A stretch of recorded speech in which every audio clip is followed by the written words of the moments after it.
हमारे YouTube channel math first class में आप सभी का हार्दिक स्वागत है। आज के वीडियो में मैं कक्षा 9 मासिक परीक्षा दिसंबर 2024 के गणित के सभी लघु उत्तरीय प्रश्नों का सॉल्यूशन दिखाने जा रहा हूं।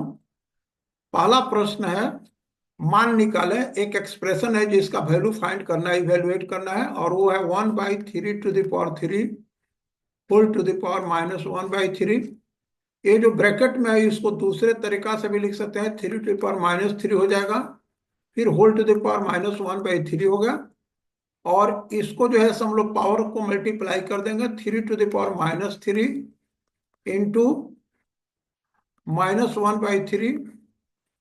यहाँ पर जब मल्टीप्लाई करेंगे तो ये 1 1 हो जाएगा, यानी 3 to the power -1 into -1। 3 to the power 1 होगा और इसका आंसर जैसो 3 हो जाएगा। और इसको हमने इस मेथड से किया, x to the power a whole to the power b equal to x to the power A B होता है। अब हम लोग चले दूसरे क्वेश्चन पर। दूसरा क्वेश्चन है, 32 to the power 3/5 into 27 to the power 2/3 को सिंपली इवेलुएट करना है, मान निकलना है। इसको हम लोग क्या करेंगे, 32 का तो हम लोग को पता है ना। 32 को अगर प्राइम फैक्टराइजेशन निकाले तो 2 × 16, 2 × 8, 2 × 4, 2 × 2 होगा, 27 का होगा यहाँ पर 3 × 9, फिर 3 × 3।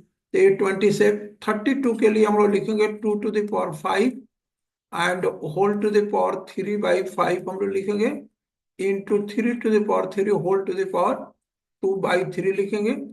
फिर पावर को मल्टीप्लाई करेंगे, 3/5 होगा, into 3 to the power 3 into 2/3 हो गया। ये 5 5 कैंसिल हो गया, ये भी 3 3 जो है सो कैंसिल हो गया।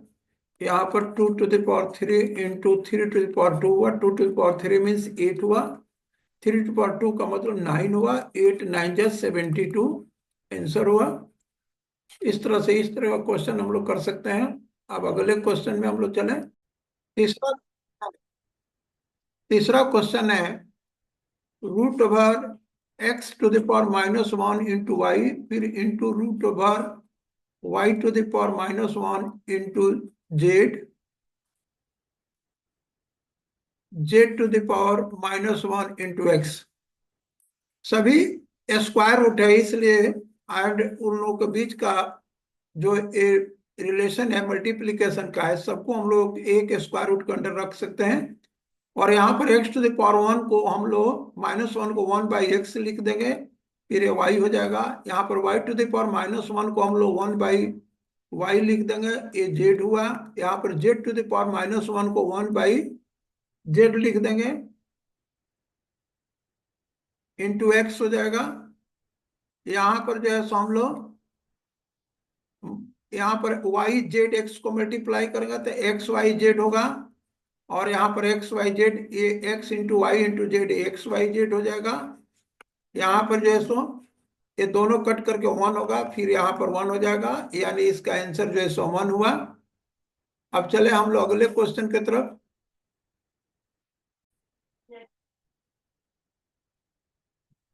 क्वेश्चन नंबर 4 का मान निकालें। ये 3 ठो नंबर है और इसको जो है सो हम लोग को फैक्टराइज करना पड़ेगा। जैसे √4 0 9 6 प्लस √729 प्लस √1331। सबसे पहले आइए हम लोग इसका प्राइम फैक्टराइजेशन फाइंड करते हैं। 4 9 6 का ये 2 से जाएगा 1 2 0 4 8, फिर ये 2 से जाएगा 1 0 2 4, ये 2 से जाएगा 5 1 2, फिर ये 2 से जाएगा 2 5 6 होगा, ये 2 से जाएगा 128 होगा, ये 2 से जाएगा 64 होगा, 2 से जाएगा ये 32 होगा, ये 2 से जाएगा 16 होगा, फिर 2 से 8, फिर 2 से 4, फिर 2 से 2 हुआ। यहाँ पर 1 2 3 4 5 6 7 8 9 10 11 12 हो गया, यानी ये 2 टू द पावर 12 हुआ।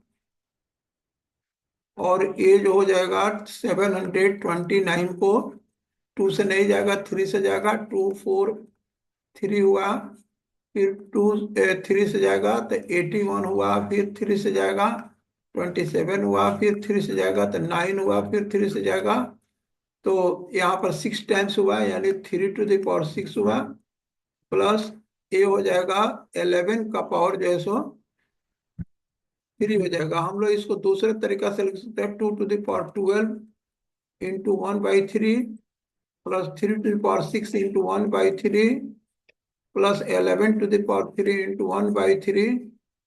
इसको काट देंगे, 4 हो जाएगा, ये 3 2 जा 6 हो जाएगा, 3 1 जा 3 हो जाएगा, यहाँ पर 2 का पावर 4 होगा, प्लस 3 का पावर 2 होगा, प्लस 11 to the power 1 होगा।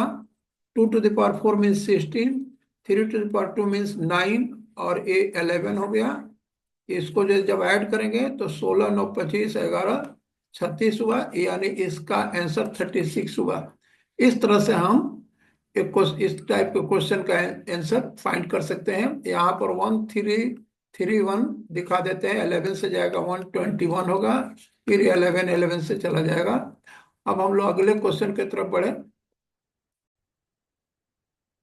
क्वेश्चन नंबर 5 का सॉल्यूशन, यदि किसी वृत्त की जीवा तथा त्रिज्या की लंबाई क्रमशः 24 सेंटीमीटर तथा 13 सेंटीमीटर हो तो वृत्त के केंद्र से जीवा पर डाला गया लंब की लंबाई ज्ञात करें। एक त्रिभुज वृत्त है जिसका ओ सेंटर है, ए बी एक जीवा है, ओ से ए बी पर ओ एम परपेंडिकुलर है, इसमें ओ ए का वैल्यू, रेडियस का वैल्यू 13 सेंटीमीटर है, और जीवा की लंबाई जो है सो 24 सेंटीमीटर है। ओ एम परपेंडिकुलर होने से ये जीवा को जो है सो दो भाग में डिवाइड करता है। हाँ, अब यहाँ पर हम लोग लिखेंगे कि J since O M perpendicular to A B, therefore AM equal to BM equal to 12 centimetre. Radius जो है, त्रिज्या जो है सो क्या है, त्रिज्या जो है OA है, इसका लंबाई जो है सो 13 सेंटीमीटर है। हम लोग को OM का लेंथ फाइंड करना है। अब त्रिभुज त्रिभुज समकोण त्रिभुज AOM से इसमें जो है angle OMA equal to 90 degree है। पाइथागोरस थ्योरम से लेंगे हम लोग कि जे OM square plus AM square is equal to OA square. तो OM स्क्वायर और ये हो गया 12 स्क्वायर 13 स्क्वायर, यहाँ पर OM square equal to 169 minus 144, OM square is equal to 25 हो गया। इसलिए OM का जो वैल्यू होगा square root of 25 means 5 centimetre हो गया। इसलिए केंद्र से जीवा की लंबवत दूरी 5 सेंटीमीटर है।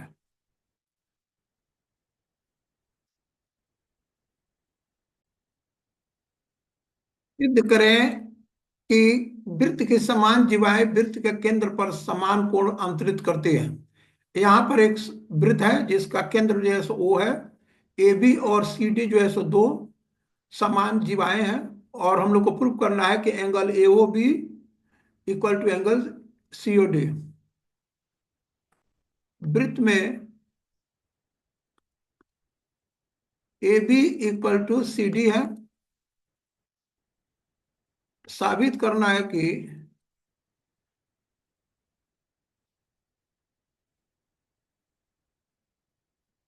Angle A O B equal to angle C O D. हम लोग ये दोनों ट्रेंगल को कॉन्ग्रुएंट प्रूव करेंगे। प्रमाण, ट्रेंगल ए ओ बी और ट्रेंगल सी ओ डी में O A equal to O C, O B equal to O D, दोनों जो है सो रेडियस है, और ए बी इक्वल टू जो है सी डी दिया हुआ है, इसको हम लोग गिवन लिख सकते हैं। इसलिए ट्रेंगल ए ओ बी जो सर्वांगसम होगा किसका, ट्रेंगल सीओडी से। और ये प्रॉपर्टी कौन होगा, यहाँ पर देख सकते हैं साइड साइड साइड है, यानी साइड साइड साइड से। इसलिए angle A O B equal है एंगल सीओ डी से angle C O D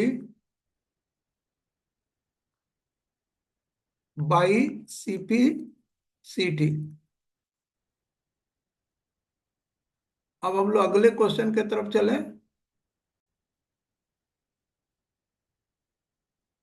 next question है रैखिक समीकरण x plus Y equal to 7 का आलेख खींचे। इसके लिए हम लोग को एटलीस्ट 3 सॉल्यूशंस का रिक्वायरमेंट है। तो हम लोग सबसे पहले लिखेंगे x+7 x+y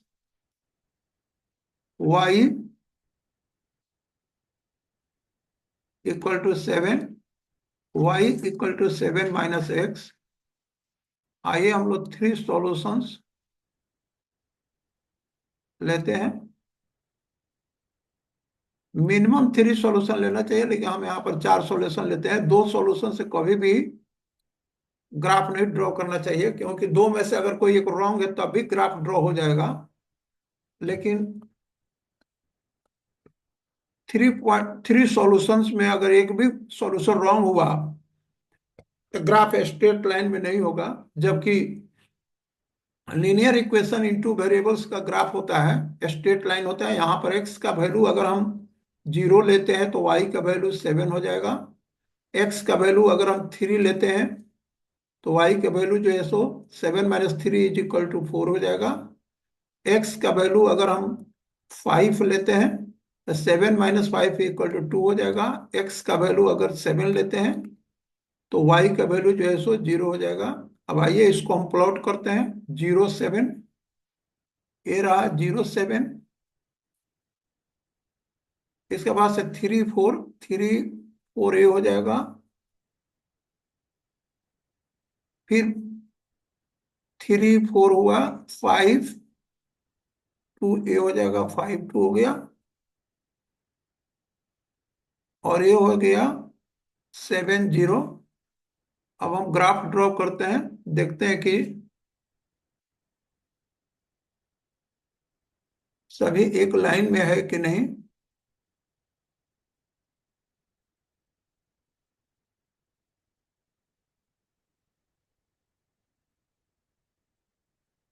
यहाँ पर सभी पॉइंट जैसे एक स्ट्रेट लाइन में है, कॉलिनियर है। इसलिए हम लोग का सारा पॉइंट जैसे करेक्ट है। तो ये ग्राफ हुआ x+y = 7 का। इस प्रकार हम लोग ड्रॉ कर सकते हैं। और फिर हम बताते हैं कि एटलीस्ट 3 पॉइंट्स सॉल्यूशन लेना चाहिए। हम यहाँ पर 4 सॉल्यूशन लिए हैं, लेकिन 2 सॉल्यूशन से कभी भी ग्राफ ड्रॉ नहीं करना चाहिए। अब लो हम चले नेक्स्ट क्वेश्चन पर।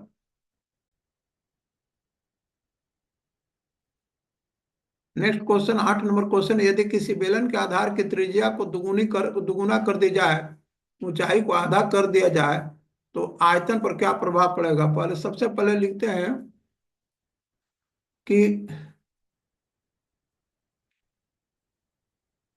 प्रथम बेलन के लिए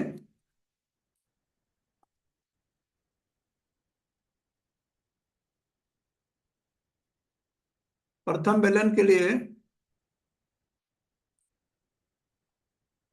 रेडियस जो है आर मान लेते हैं। हाइट मीन्स ऊंचाई जो है एच मान लेते हैं।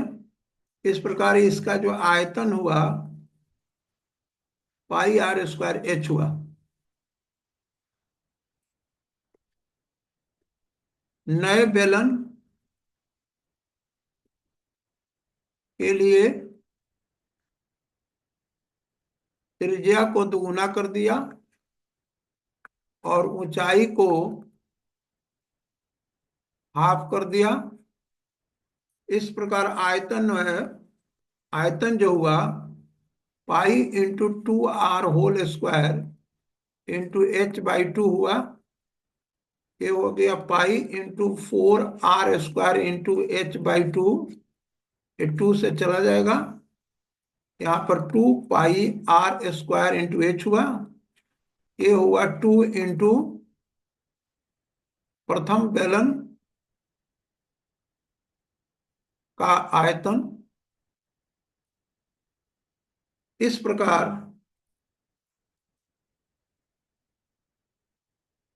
नए बेलन का आयतन प्रथम बेलन के आयतन का दुगुना होगा। इस प्रकार से हम लोग सॉल्व कर सकते हैं। स्टेटमेंट डिफरेंस हो सकता है लेकिन प्रोसेस सेम रहेगा। अब हम लोग अगले क्वेश्चन की तरफ चले। क्वेश्चन नंबर 9 का सॉल्यूशन। दिए गए चित्र में ओ वृत्त का केंद्र है। यदि एंगल ए सी बी 50 डिग्री तो angle O A B find करना है। ए सी बी दिया है, ओ ए बी का फाइंड करना है। सबसे पहले हम लोग को पता है कि ये angle A O B equal to twice of angle A C B. Angle A O B का जो वैल्यू होगा twice of angle A C B होगा। ये एक थ्योरम है, 2 × 50 डिग्री इक्वल टू 100 डिग्री।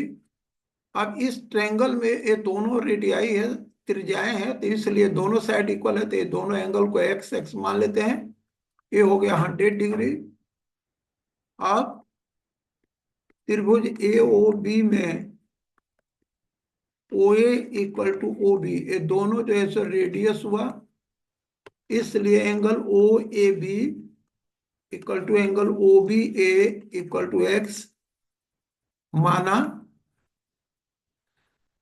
ये इसलिए हुआ कि जो अपोजिट साइड्स, दो किसी त्रिभुज का दो साइड इक्वल होता है तो उसके दोनों का अपोजिट एंगल समान होता है। अब एंगल सम प्रॉपर्टी से त्रिभुज के एंगल सम प्रॉपर्टी से angle A O B plus angle O A B plus angle O B A equal to 180 degree. ये तो 100 डिग्री है और ये एक्स है, ये भी एक्स है। 180 degree 2x equal to 80 degree हो जाएगा। 180 से 100 माइनस कर देंगे, इसलिए x इक्वल टू 40 डिग्री हुआ। इसलिए हम लोग को एंगल ओ ए बी जो है 40 डिग्री मिला हम लोग को। इस क्वेश्चन का आंसर हुआ 40 डिग्री। अब हम लोग अगले क्वेश्चन का सॉल्यूशन। 10 number question. उससे उस बेलन का आयतन ज्ञात करें जिसका आधार की त्रिज्या और ऊंचाई क्रमशः 3 सेंटीमीटर और 14 सेंटीमीटर है। दिया गया है कि r is equal to 3 cm, h is equal to 14 cm। तो वॉल्यूम निकलना है, volume equal to question mark. अब हम लोग लिखेंगे आयतन equal to pi r² h होता है। पाई हो गया 22/7, ये 3² हो गया, ये 14 हो गया। 22/7 इंटू 3 इंटू 3 इंटू 14, 7 2 14 हुआ। ये 22, 3 3 9 2 18 हुआ। 18 दूनी 36, 18 दूनी 36 3 39, ये सेंटीमीटर क्यूब हुआ। इस क्वेश्चन का आंसर हुआ 396 सेंटीमीटर क्यूब। इस वीडियो में इतना ही। Thank you for watching my video.